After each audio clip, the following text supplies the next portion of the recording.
మీ project work చాలా super గా ఉందని మన కంపెనీ నుంచి అప్రిషియేషన్ వచ్చింది. అంతేకాదు మీ టీం మొత్తానికి వెకేషన్ ఎక్కడికైనా ట్రిప్ వెళ్ళడానికి చెక్ కూడా ఇష్యూ చేశారు. దిస్ ఈస్ ద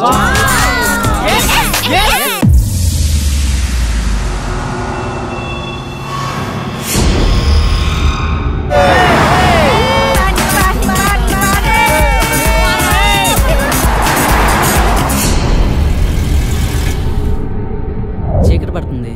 ఇప్పుడు పాడవుతుంది. అరే అక్కడ ఏదో భవంతిలా ఉందిరా.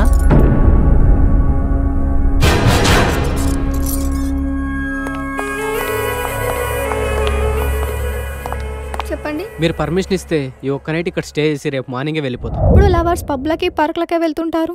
గుడికి వెళ్తే పెళ్లి చేసుకోవాలనిపిస్తుంది కనుక.